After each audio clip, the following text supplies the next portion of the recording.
ميكي بنتنا، تربيتنا، عارف انت الكريزه اللي في حياتنا لسه طالعه من السجن، مفيش قضيه ما تسقش شرفها في حاجه، مش تحرش ومش اداب ومش مخدرات، يا دوب ده قتل بس. قتلت مين او ليه او ازاي انا معرفش، ده لسه احنا في الحلقه الاولى. فبعد ما طلعت مفيش مكان تروحه غير الضلع الدافي والاحن. مين الاحلى من الاخ يا مشاهد ان انت ممكن تروح له في ظروف زي دي؟ نسيت ان ما عندكش اخ، خلاص امسح دموعك. مش حلوة.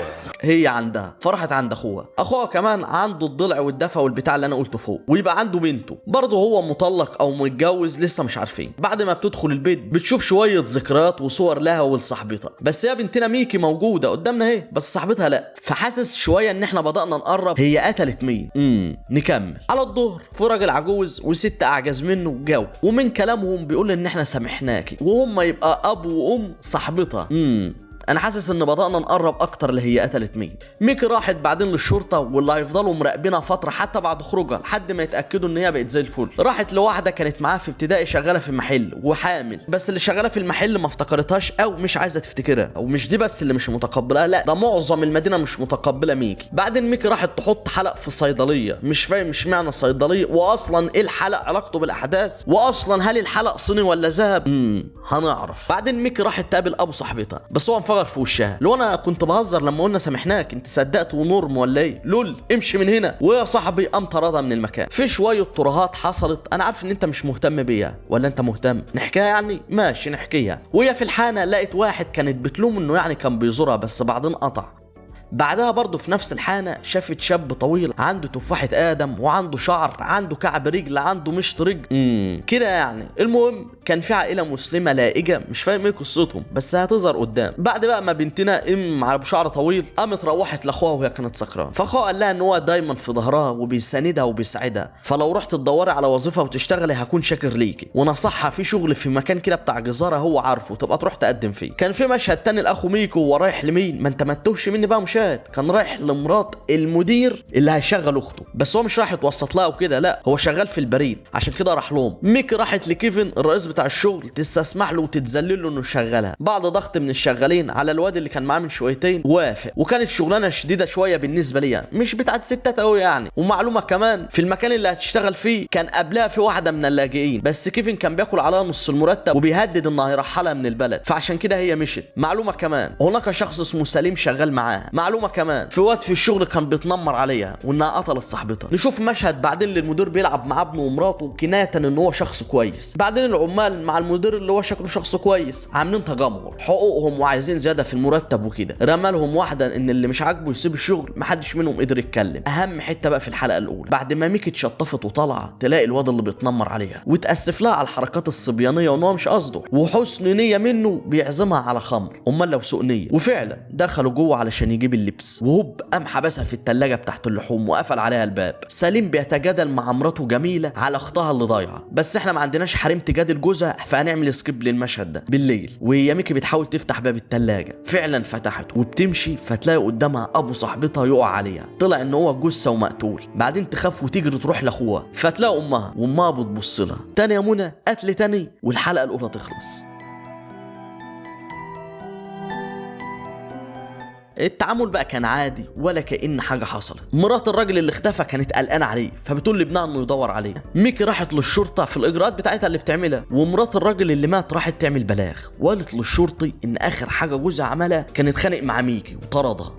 الشك. ميكي راحت لمكان الشغل بس الغريب ان الكل بيتصرف عادي ولا كأن في جثة موجودة، وفعلا راحت لمكان الجثة ما لقتش حتى أثر لأي حاجة، وشافت فوقها كاميرا مراقبة. فراحت عند المكان بتاع الكاميرات ولقت السلوك والوصلات مفصولة، فمما لا ريب فيه دي مترتبة وواحد هو اللي قتل، واصبح الشك في مكان العمل وكل اللي شغالين فيه. فواد شكله صيني قتلة تعتقد ان هو ملوش علاقة بحاجة، بس لازم تعرف يعني دوره علشان هو مهم. الواد ده ساب اهله ومشوا، هما مش اهله قوي، هما متبنيينه اصلا، وقام راح لاصحابه اللي اصحابه من ضمنهم بنت اسمها ايفا. العيال اللي هو بينهم ايفا والصيني وكده، وهم بيجروا في الغابة وبيلعبوا بيلاقوا عربية مركونة وما يعرفوش هي ترى هي فيها ايه، وما فكروش غير ان هم يركبوها ويجروا بقى باقصى سرعة لحد ما خبطوا ووقفوا. شافوا، قال لك انها محتاجه بنزين، فينزلوا يشوفوا بنزين في شنطه العربيه، فيلاقوا فيها دم وكأن في جثه كانت موجوده فيها. ابن الراجل اللي مفقود راح لمكان العمل وسأل هناك لان ابوه اخر مره كان راح هناك، بس محدش قال له يعني اذا كان شافه او لا. بعدين ميكي اتمشت مع الواد اللي هي كانت بتلومه، وهو اصلا مدرس وتحجج ان هو ما كانش بيجي بسبب انه اتعين نائب مدير مدرسه ووضعه حساس دلوقتي، وعمل فيها مهم. مشهد بقى لاخواتنا العرب وده مهم قوي. وجميله مرات سليم بتقول له انت كنت فين امبارح، وخد لي بالك تحت انت كنت فين امبارح بالليل دي، ولسه بتساله على اختها اللي ضايعه وبتساله على اختها اللي ضايعه. ايه ده؟ لسه بتساله على اختها اللي ضايعه وبتساله على اختها اللي ضايعه. انت عايز ايه حضرتك؟ ايه ليه؟ فاهم؟ فجوزها سليم ده شكله حوار. المهم تاني يوم، اذا كنت لا تعلم ففي احتفال في القريه اسمه سافيج ريفر، بيبقى كل سنه، وده نفس اسم المسلسل. وده اللي حصل في السنه اللي فاتت، ان ميكي قتلت صاحبتها. المهم الضابط كان بيدور على الراجل اللي ضايع في وسط الاحتفالات، فجميله ورته صوره اختها، دور عليها هي كمان ما هي مفقوده، بس قال لها انها مشغول. شوف يا اخي العنصريه على اللاجئين يا دوله بنت كله اجتمع للاحتفال، وميكي ما كانتش عايزه تروح بسبب نظرات الناس عليها، قاتله بقى وكده. بس اخوها قال لها ما يهمكيش، طالما الحديد ما بيصداش فقلبنا ما بيستغناش. فعلا كان في بساطه على ميكي من الكل، بس عدت. وجميله كانت حاضره الاحتفال ومبسوطه بواحده حامل قدامها. المهم الدنيا كان ماشيه زي الحلاوه، لحد ما بتيجي مرات الراجل اللي ضايع وتعمل مشكله لميكي وتقول لها انت عملت ايه في جوزي بعد ما قتلت بنتي، وتتهمها انها قتلت جوزها هو كمان. وميكي شكلها ونظرات الناس هي مش ناقصه. المهم خدوهم يهدوهم. الاحتفال بقى بالليل، والمدير كان مع ايفا، وانا نعرف ان ايفا تبقى بنته، وهي سابت امها علشان تيجي معاه، مع انها مش بتستلطف ابوها قوي. المهم ايفا بتشرب مع اصحابها، ميكي مع الواد اللي معاها في الشغل، جميله تترقف على كتف جوزها سليم، والدنيا حلوه، والواد الصيني كان بيرجع من الشرب فيشوف قدامه جثه. الاحداث بتسخن، نصبر بس، الخير جاي، الخير جاي.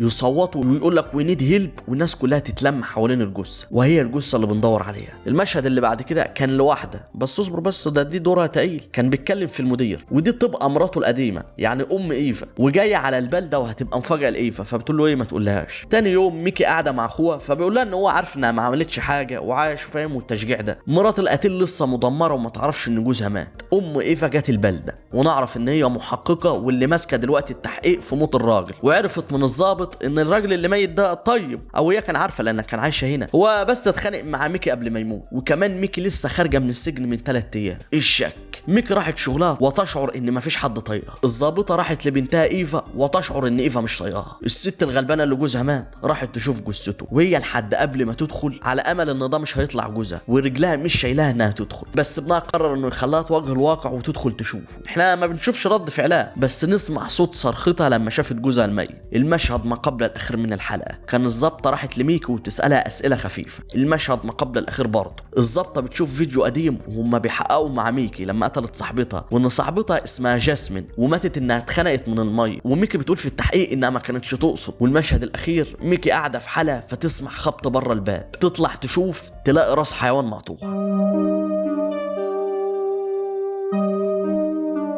شالت راس الحيوان وقامت حطتها قدام بيت الواد المتنمر، لان شك ان هو اللي عمل كده. الحركات الواد ده ما تطلعش غير منه. المحققه راحت لبيت اهل الميت تكمل تحقيق، وعرفت ان هو سحب شويه فلوس من البنك، وكمان كان بيقول ان هو مسافر لاخوه، ما كانش بيسافر لاخوه. فهم الحاج العجوز شكله كان بيلعب بديله وراه حوار، وهتفهم قدام وده هيحصل فعلا. فالمحققه رجعت للقسم عشان تكلم الضابط زميلها، بس لقيته مفخت اجازه النهارده، هو اليوم بتاع الاثنين بياخدوا اجازه، وسوف يستغلها في صيد السمك. شويتين لقيت ميكي جت الاسم، هي اللي جت برجلها. هو اي نعم ميكي بتيجي ده العادي بتاع كل يوم، بس المحققه استغلت ده في تحقيق اهدافها، وسالتها كنت فين بقى انت، وعرفت انها خلصت شغل وروحت على طول. بس نبره المحققه في الكلام وكانها متاكده ان ميكي اللي قتلت. وبيني وبينك يا مشاهد، هي مش طايقه ميكي تماما بتاتا من اخر مره لما قتلت صاحبتها. اخواتنا العرب كان بيدرسوا انجليزي عند المدرس اللي مطنش لبنتنا ميكي. في مشهد للواد اخو ميكي ويطلع ان هو مظبط مع مرات صاحب المصنع، وعرف منها ان جوزها هيبيع المصنع قدام وهيمشوا من البلد.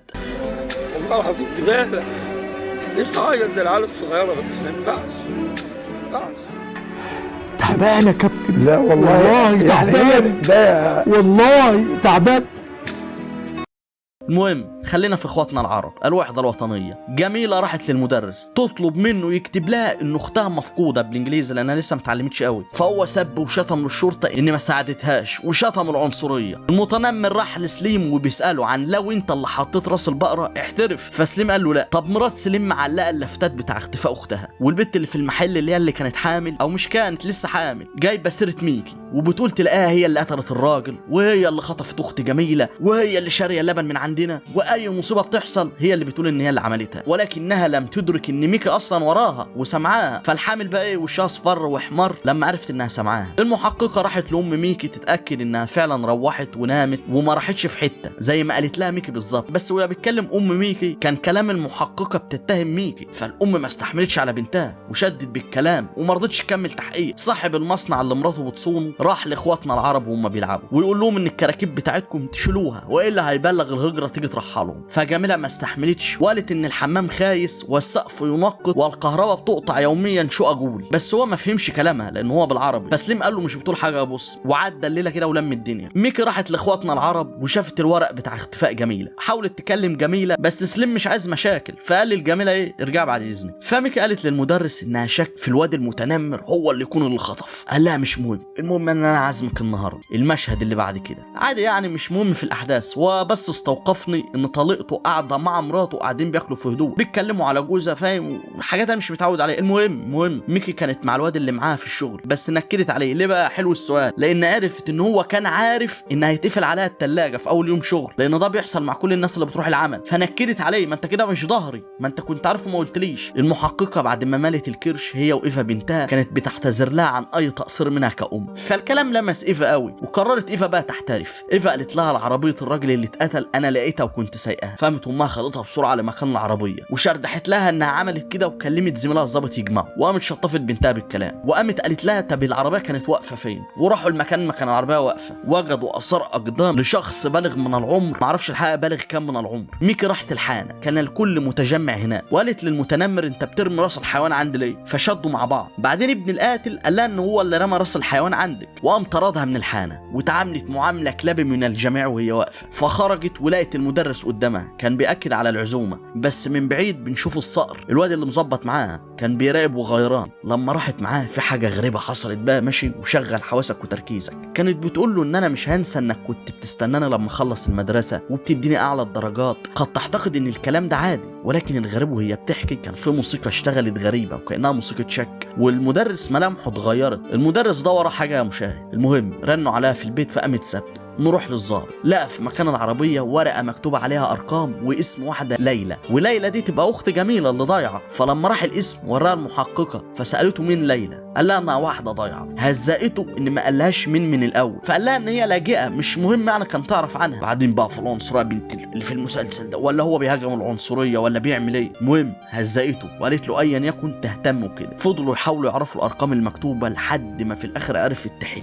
وعرفت من جوه الخرائط اللي قدامها ان ده رقم مستشفى ورقم اوضه في المستشفى. وهتعرف اصبر يا مشاهد. فقامت جمعت مراد القتيل وقالت له جوزك يا هانم كان على علاقه بليلى. مش كده وبس، ده كمان كانت بتولد في المستشفى دي. الهانم انهارت لما سمعت. فابنها لما كان ماشي قدام البيت بعد نص ساعه من اللي حصل سمع صوت امه، فطلع فوق يشوف لقاها الولايه اتجننت وعماله ترمي في هدوم ابوه. بعد كده مشهد صغير كده يعني ايه العيله بتاعت ميكي كانت بتاكل، واخوها قام رمى الكارت ان صاحب المصنع هيبيع المصنع. مش مهم، احنا خلينا برضو في المهم. الضابط والمحققه قاعدين مع بعض وبيقولوا ان ربما سليم ممكن يكون هو اللي قتل الرجل العجوز ويكون هو اللي قتل ليلى، لانه لما عرف انهم على علاقه مسوا موضوع الشرف وقرر ينتقم. دي كانت التحليلات بتاعتهم. المشهد الاخير واهم حاجه في الحلقه الثالثه، في عربيه حافله بتمشي في عز الليل، بتمشي وبتنزل منها واحده وبتسلم على المدرس، ودي ليلى ومشاهد. وتنتهي الحلقه الثالثه بكاريزماتيه.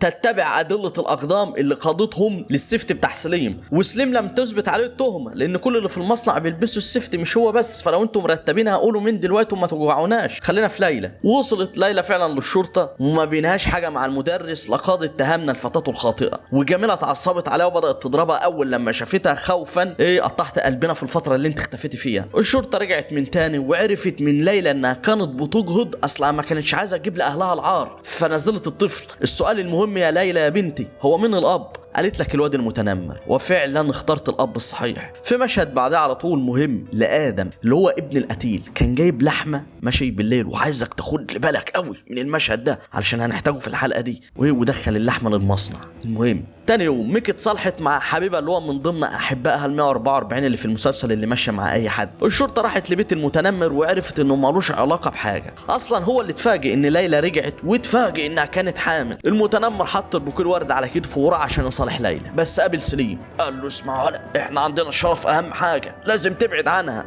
بس ليلى ما كبرتش حد وقامت راحت حضنت رفيق ضربها. بعدها بتجي الشرطه رساله على الموبايل بتقول لهم السكينه اللي قتلت الراجل موجوده في المصنع رجاله، فالرساله كان جايه من رقم مجهول. ليلى مع الواد المتن بتاعها كان بيقول لها انا ظهرك وجنبك، ليه يعني لما انت حامل ما قلتليش؟ كنت قلتي، بس مبررها ان اجاضت لاجل العلم والهندسه، اصلا مش عايزه اكمل في البلده دي فلاحه ماشي، فحس باهانه. الله يعني انا مش مالي عينك ولا ايه؟ المهم مشاكل عائليه ما لناش علاقه بيها. المستثمرون معهم اموال كثيره رايحين للمصنع اللي هم عايزين يشتروه او لسه هيقرروا، وبلسانها ميكي وقعت وقالت لحبيبها الرقم 144 انهم هيشتروا، وخلي بالك يا مشاهد دي ليه عواقب قدام. المستثمرين كلوا اتمشوا في المصنع، والشرطه جت للتفتيش وتشوف السكينه، بس في الاول كيفن هو صاحب المصنع ما كانش عايز يحصل تفتيش، هو مش عايز برضه سمعته تتضرب قدام المستثمرين والبيعه تقف. المحققه رميت له واحده براحتك، قال يوريست تتعلق بكيفك، بس ممكن نعمل تفتيش من ابو جد ونجمع الشرطه كلهم هنا وشوف بقى تعمل ايه. فرجع عن كلامه وقال لها فتش براحتك يا بص. لسه ميكي بتفتح الدولاب بتاعها تلاقي السكينه مزقوقه لها، هتسمع الشرطه بتفتش تخبيها في الكازلك بتاعها، وميكي متاكده ان ده موضوع مترتب لها علشان هي تلبس في الموضوع. المستثمرين لسه موجودين وباقي العمال عارفين في الخباثه كده ان المصنع بيتحاول يتباع. المهم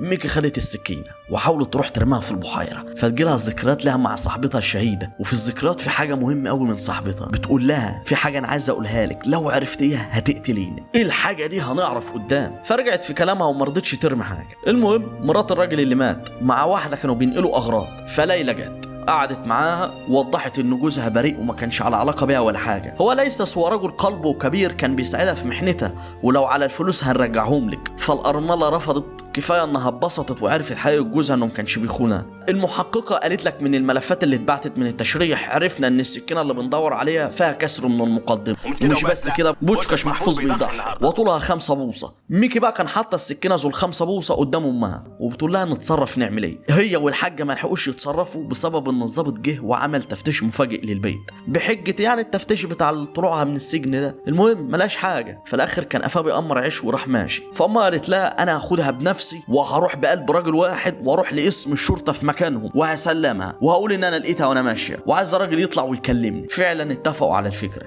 راحت الام، بس في معلومه، العمده بتاع المكان بيعلن ترشحه ان هو يبقى العمده للفتره الثانيه، وقدامه المترشحه دي اللي هي ام الواد المتبني، فالمعلومه دي خدها على جنب. المهم الام راحت الاسم، سمعت العمده بقى بيقول عايزين نسجن ميكي، عايزين نلبس لها اي تهمه، مش عايزين نقفل القضيه، في شوشره وسمعه، اي دليل يحصل لبسوها لميكي واحبسوها. فالام خدت وضعيه لف وارجع تاني. ميكي راحت الشغل وسالت هناك هو مين اللي جه هنا امبارح بالليل، عايزه تعرف مين اللي حط لها السكينه. فواحده من اللي شغالين قالت لها ادم اللي هو يبقى ابن القتيل اللي انا قلت لك خد بالك هو كان جايب العربيه مشاء، ما انا عايزك تصحصح هنا، ده اكتر من امتحان الثانويه. رجعت ميكي للبيت وقالت لامها انا عرفت مين بيحاول يورطني، وخدت منها السكينه. والمشهد الاخير والاهم في الحلقه المناظره لترشيح العمده باجتماع كل من في البلده، كبير بصغير بنيتي بذكوره بحريم انت فاهم، والشرطه كان عايزه تعلن حاجه في الاجتماع ده. فاول المترشح اللي هو العمده قال لك بسم الله، واحده قامت على بلاطه كده وقالت له يا عمده هتعمل لنا ايه في المصنع اللي بيتباع؟ ملحوظه المصنع لو اتباع الموظفين هيتسرحوا او هيتعطلوا كام شهر، واللاجئين اللي شغالين لو تعطلوا التاشيره بتاعتهم هتقف فهيرجعوا لبلدهم، ففاهم دي مصيبه على الكل.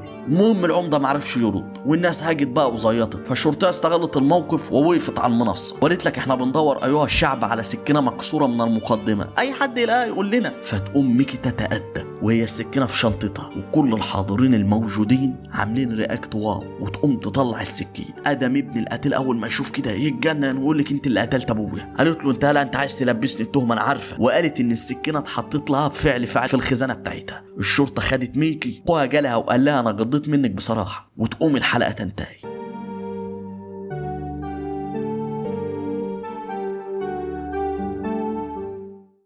ولو انت من الاربعه السته اللي مهتمين بالمسلسل او لسه مكمل فيه بعد كل ده، الحلقه دي فيها البهاريز. حلقه دسمه. بتبدا الحلقه بعد سجن ميكي المؤقت في الاسم، بعدين كيفن رئيس مصنع اللحمه بيبقى مع العمده وبتناقشوا في مشروع البيع وقف ولا لسه، بس المستثمرين بيجوا في العربيه المرسيدس. بينزلوا المستثمرين من العربيه المرسيدس، لسه هيكلموا المستثمرين. عربيه المستثمرين المرسيدس ضربت بالعابه الناريه، وكان ده من تخطيط المتنمر والواد اللي معاه. بعدين عربيتهم اتحرقت. بعدين ميكي بتروح للمرشحه بتاعت الانتخابات تدعي لها يا رب تحجي، يا رب تشوف ولادك في مكانه كويسه بس وتروحي تترافعي لبنتي وتعرفي تخرجيها. فحركات الفقراء دي بتصعب على المرشحه. النقطه الاهم اخواتنا العرب. جميلة قالت لسليم بعد ما خلص خناق مع ليلى، قالت له انت كنت فين في اليوم اللي ما كنتش موجود فيه بالليل؟ توه وبعدين كان مستغرب لان في نقطة مهمة مشاهد. السكينة اللي اتقتل بها الراجل اللي هي سلمتها ميكي هي السكينة بتاعته، بس مش عارف ازاي وصلت لميكي او القاتل. بعدين المحققة بتروح لكيفن بس بيبقى متعصب، البيعة باظت وبيقول خلاص انا مش هعرف انقل من المدينة، وبيقول لها تاخد ايفا وهي زلت لسان منها بتقول ان انت ما ترميش حمل عليا. فبنتنا ايفا كانت وراهم وسمع الكلام فضرب في قلبها. حاولت امها تصالحها في الاوضه ولكنها فشلت، بس لقيت شريط برشام ويا كأن بنتها بتاخد مخدرات.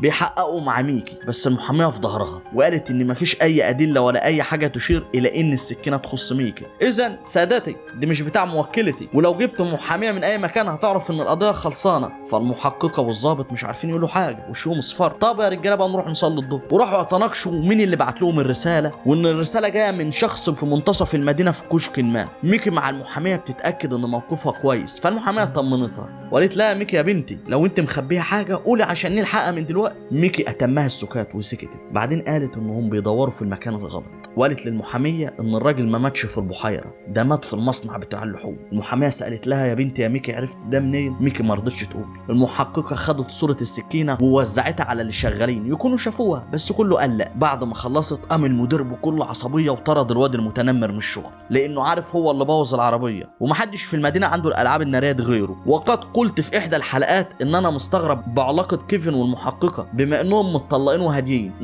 احنا حسدناهم يا رجاله، كانوا بيتخانقوا مش طايقين بعض في المكتب. الواد المتنمر استنى المحققه وقال لك طالما انا اضطريت طب انا هبوظ الدنيا. طب انا بقى من يومين شفت كيفن كان بيتخانق مع الراجل اللي مات علشان حقوق اللاجئين وكده، كان على الساعه 12. فالمحققه استغربت وقالت له يا ابني انت مش قلت ان انت في الوقت ده كنت في الحنا؟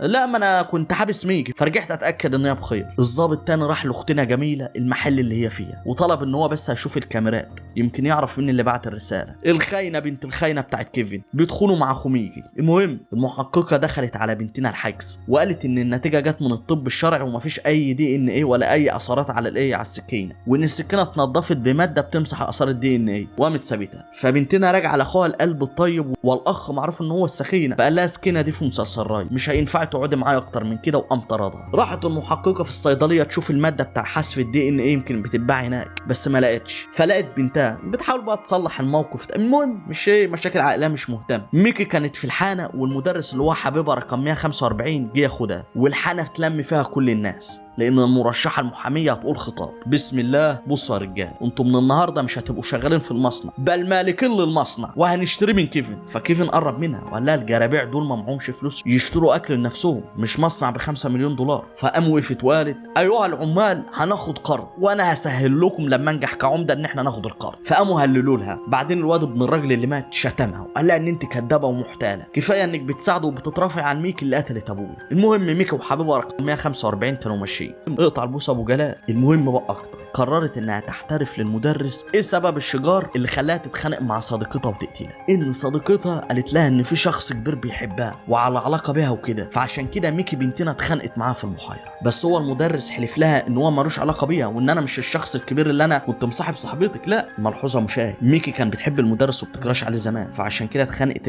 غيره. فراحت ميجي علشان تاكد الكلام ده تسرق يوميات صديقتها من بيتها، وكان في يوميات صديقتها جاسمين اسم جاسمين وحرف الكي. من حرف الكي اتك على الصبر وافتكرت ذكريات ان هم بيستحموا في الميه. جاسمين قالت لميكي انها على علاقه براجل كبير ناضج، وميكي غارت لانها افتكرت انها تقصد المدرس فمسكت وشها في الميه بس سابتها. فبرضه انا كجمال مش عارف هي ماتت من الحركه الحقيره دي ولا في حاجه تانية قدام. المهم وهي بتفكر وماشيه في الميه بس حاول حبيبها رقم 144 يوقفها. بعدين مشهد لواحد تحس ان هو مش مهم بس هو مهم قوي وهو الواد المتبني. اهله كان عاملين حفله على الضيق انه هيتبنوه رسمي. حبيب ميكي اللي 144 وهو ماشي معاها قال لها حاجه مفيده، ان السكينه اللي كانت معاها تبقى بتاعت سليم لانه طلب منه يصلحها قبل كده فهو عارفها. فاتنينتهم توجهوا على سليم، ضيفتهم جميله، وسليم قال هيحكي كل حاجه بس ما تقولوش للشرطه. قال ان كيفن بيعامل اللاجئين وحش، مش بيدوهم مرتبهم كامل. فانا والواد المتنمر كنا بناخد اللحمه ونروح بالليل نبيعها علشان يكمل حق المرتب. وانا رايح بالليل شفت كيفن عند المصنع وبيحط حاجه كبيره في شنطه عربيه الراجل اللي مات، بس ما شفتش قوي من الضلمه.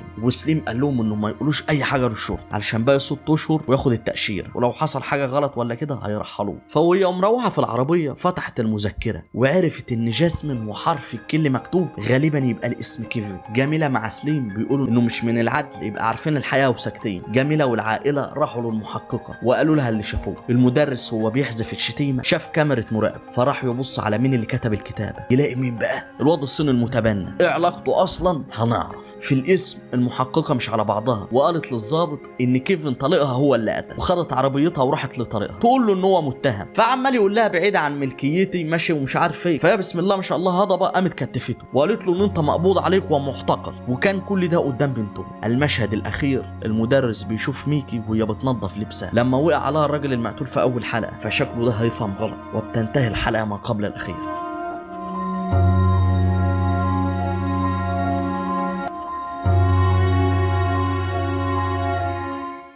بتبدأ بفلاش باك للأب إن هو شاف المذكرات وكلم حد ورايح له وده غالبا سبب موت الأب. بيبدأ التحقيق مع كيفن ومفيش حاجة مجدية معاه وفي انتخابات برضه شغال. المهم أثناء التحقيق بتيجي ميكي وبتقول للمحققة إن كيفن يبقى اللي قتل جاسمين وهو اللي كان حبيبها، بس المحققة بتقول مستحيل، أصل أنا كنت متجوزاه في الفترة دي، كنا مسافرين وما كنتش سايباله فرصة يروح يشرب مية مش يخوني. فالشكوك لكيفن بتروح. فبيجي الضابط المساعد، بس قبل ما ميكي ما بتمشي بتبص على الشارة بتاعت المساعد وتلاقي مكتوب كيربي اقفش في حرف كي، فتشك فيه هو كمان وفضلت مركزة معاه. المدرس كان مع جوز المترشحة وبيقول ان هو بقى شاكك في ميكي وقال له على الفيديو بتاع الكاميرا اللي لقاه. برضه كيفن في التحقيقات مش عايز يحترف بحاجة. لم تيأس ميكي وبتروح لزوجة الراجل اللي مات وبتسألها هل بنتك جاسمين قبل ما تموت كان بتدور بديلها كده ولا كده، كان على علاقة بالظابط كيربي، لا في الرجالة العواجيز يعني؟ قالت لا بالعكس، الفترة اللي جاسمين كانت عايشة فيها كان مرات كيربي كان مصابة بالسرطان ومش فاضل حد، فالاتهامات تبتعد عن كيربي هو كمان.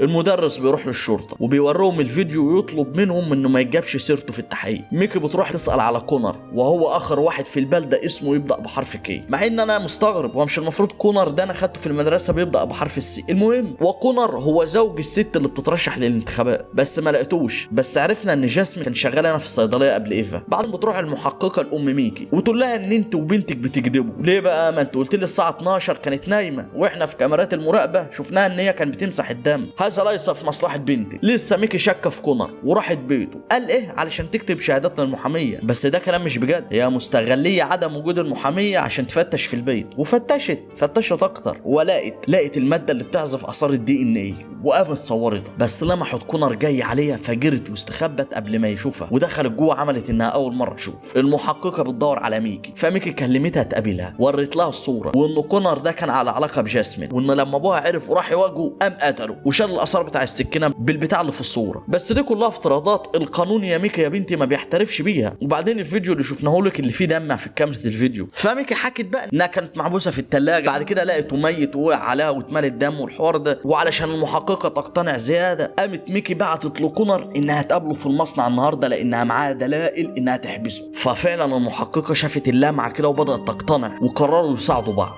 وكونر شاف الرسالة. المحققة دخلت على جوزها وبتسأله هي ايفا فين، اصلا مختفية بقالها فترة. فقالوا انه ما يعرفش، ما هو قاعد مسجون. بعدين ميكي وهي راجعة بالعجلة بيبقى ماشي وراها ابن اللي مات وكان هيدوسها لولا ستر ربنا بس اغمى عليها. كيفن فعلا بدأ يحكي ويقول ان هو ما قتلش، هو راح المصنع لقى الجثة فبدأ يشيلها ويرميها للنهر علشان سمعة المصنع، انما هو ما قتلش وحتى قام دمع. كونر يا مشاهد كان بيتمرقع مع البت ايفا والعيال صحابها شافوها وهو بيبوسها وكان مخطط انه مسافر معاها في مكان. فقت ميكي من الاغماء وبعتت للمحققه انها رايحه المصنع وكونر وهو سايق قال لايفا انه هيجيب حاجه من المصنع. في نفس الوقت بدا الضابط يوري المحقق فيديو لكونر وهو بيبعت رساله تحت السكينه وقال ان هو اللي حط السكينه وقام عيط لها وقال لها انا ما قدرتش اقول لك لان هو ابني. فقالت له طب يعني انت رجعت في كلامك وقلت لي الوقت ليه؟ قال لها علشان معاه بنتك ايفا. العيال صحابها جاوا بلغوا الصبح فاتصدمت ورايحه المصنع هي كمان. دخل فعلا كونر المصنع اتمشى ولقى ميكي، وميكي واجهته وقالت له انت قتلت الجد عشان المذكرات. كم واحده بقى انت ضحكت عليها غير جاسمين وايفا؟ المهم ايفا بدات تنزل من العربيه. المهم لسه ميكي بتضغط فيقوم يحترف يا مشاهد، وميكي بتنظر فيلاحظ ان التليفون محطوط وبيصوره فيجري عليه، بس ميكي بتلحق تاخده وبتقوم تجري وتعرف تهرب لفوق، وبعدين تبعت الفيديو للمحققه. هو كونر كان جاب سلاح من غريب من جنبه، بس لقى ايفا جد لسه بيحاول يرجعها العربيه، طلعت له ميكي فهددها انها تجيب التليفون. المحققه اخيرا وصلت المصنع، ولسه المحققه هتتكلم راح موجه السلاح لايفا، قامت ميكي ضربته. المهم الاتنين وقعوه من فوق، قطع الكلام نزل ميت وخلص الشر. مراته بتحتفل بنجاحها بينما جوزها اصلا بيحتفل بموته. بس بقى ميكي راحت مع الواد تقرا الفاتحه لجاسمين. العائله العربيه مع سليم ابو قرنين بيعلموا الواد عربي اللي بيحب ليلى. محادثه لطيفه بين الاخ واخته ميكي ورجوع الدفء بين الاخوه. حضن من الام وليس المحققه لبنتها ايفا. بتروح المحققه اسم الشرطه تلاقي ان الضابط ساب الاستقاله او مشي، بعدين بترجع بره فتلاقي ميكي بتقعد معاها قاعده انها تاخد بخاطرها وتقول لها يا بنتي انا في حاجه كنت مخبيها عني. الضابط اللي استقال كان في ورقه في التحقيق قطعها. الورقه في التحقيق بتثبت ان جاسمين ماتت مش من الميه، بالريشه بلعتها، يعني اعتبر انت ما قتلتهاش، ولو الورقه دي كان وصلت التحقيق ما كنتش هتتسجني. اللي هو يعني ايه ما تحسش بالذنب. بس انا ابو جمال طب والسنين اللي عدت مش مهم. وينتهي المسلسل بسعاده مشاهد. مسلسل دسم مليء بالاثاره والجريمه، فانت بقى روقني كده بلايك في متابعه بعد كده عشان تبقى متابع لعالم الجريمه اللي الواحد بيقدمه. وسلام يا مشاهد، اشوفك في فيديو جاي.